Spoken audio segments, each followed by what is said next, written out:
Hey guys, my name is Bobcat Soup. I'm an artist.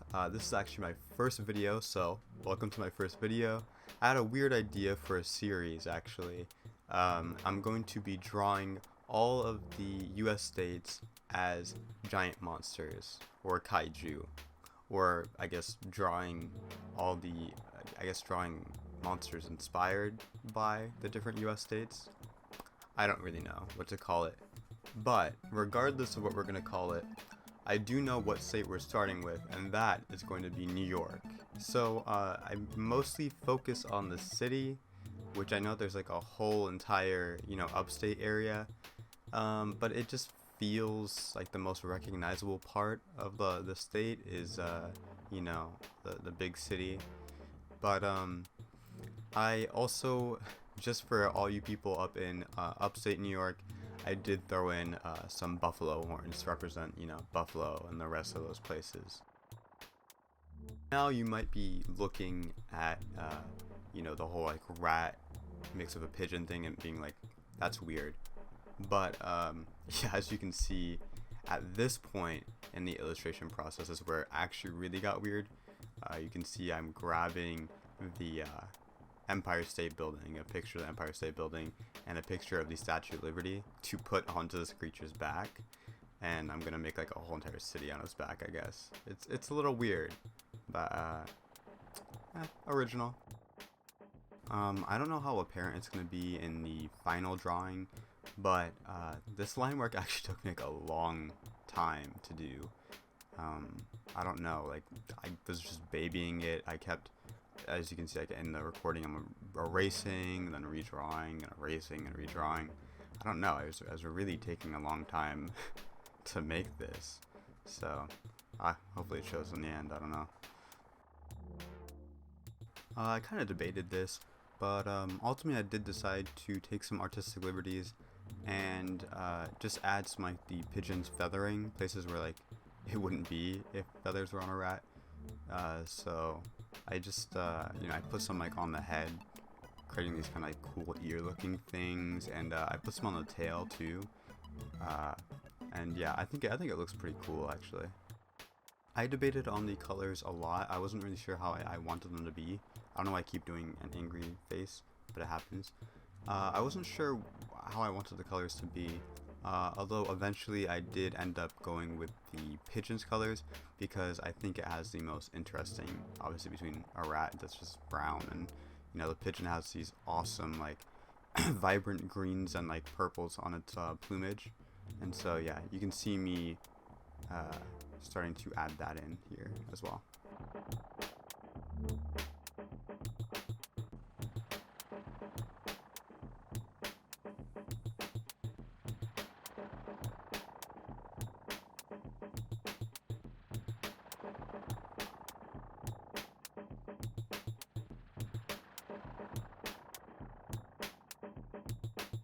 Maybe I went too far, pigeon. It's up for you to decide. You can see I'm literally adding like even the marking on the wings that they have, the black markings. Maybe I went too pigeon. I don't know, too far pigeon. Let me know. I don't know. Oh, and we are finally into the buildings. This part, I'm not good at drawing buildings, so I was struggling so hard with these buildings. I must have, tried one tactic and then gotten sick of that because it wasn't working, deleted it, tried another strategy, that didn't work, another technique, that didn't work. I redrew these buildings and erased them so many times. I had to I don't know, I wanted to get them right, but I'm just not really that good at drawing buildings. I really gotta get better at drawing architecture. I don't know. And then eventually, instead of using the square tool to try and make perfect squares, I decided to just hand draw them because I don't know, that's what I like to do, and I figured even though it would take more time, I figured it would just in the long run be easier. So yeah, you can see me hand drawing these buildings. The lines might not be 100% straight, but I think they come out okay. Yeah, it works. Good enough for government work.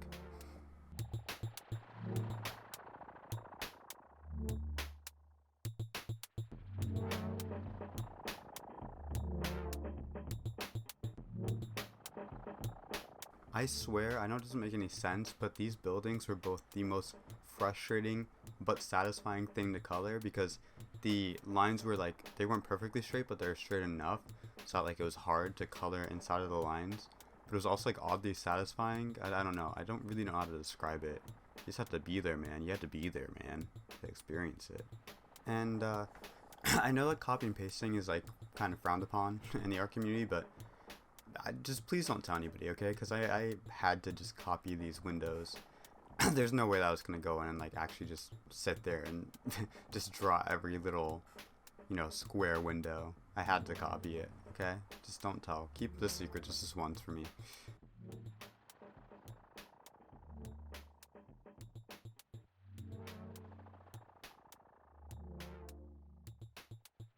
And after drawing all those weird lines on the face, begins my favorite part, which is shading. I've always liked shading. I always find it to be the most like therapeutic part of the whole process, and this drawing was no exception. Like, I really liked shading this, and I'm actually pretty pleased with how the shading came out as well. So yeah, I was just feeling a really geometric shading style, which is I guess I usually do that in my drawings, but I thought I would fit this too. So that's why you see me drawing those weird lines. I'm trying to get the outline of the shading of the shadows very geometric before I go in and actually fill in the shadows. And afterwards, after I make those weird lines, you can see me just slowly filling it in. So yeah, that's why I draw those weird lines. I just want a very nice, like, clean, geometric kind of shading style.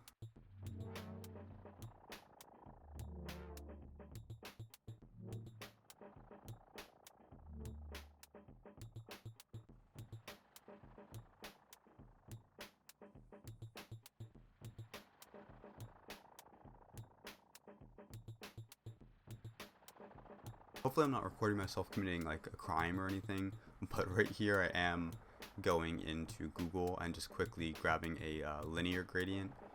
I don't know why, I just don't like making them in Photoshop. I usually just go to Google Images and just grab one, and then just crop it to the shape that I want, and just add an overlay.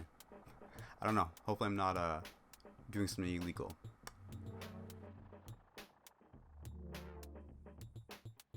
And that little cityscape that I made in the background there was looking pretty primitive, so I just took a linear gradient, halftone dots, and some grain, like a grainy texture, and I put all of that on there, and I think I ended up actually tying the whole thing together and making it look a lot less simple. And then the finishing touch on this piece that I'm doing right now is just some highlights, and I'm pretty pleased with them. I think they really did a good job of finishing off the piece. It adds a nice pop, especially since I end up leaving the highlights so bright. Yeah, it creates a really nice pop, and I think it does a good job of finishing off the piece.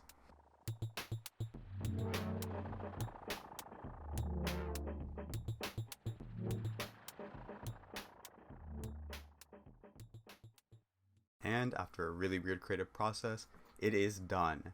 Here is the epic reveal.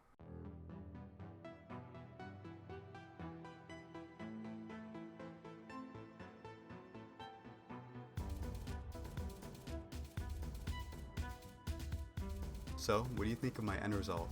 I think it is a pretty unique monster. I don't know if it's the coolest or the most serious. It's definitely a bit goofy, but I do think it is pretty unique, and it's cool in its own little way.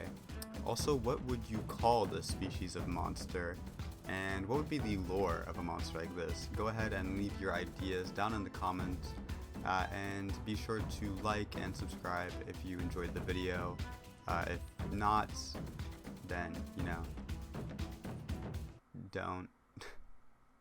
And I'll see you guys in the next video.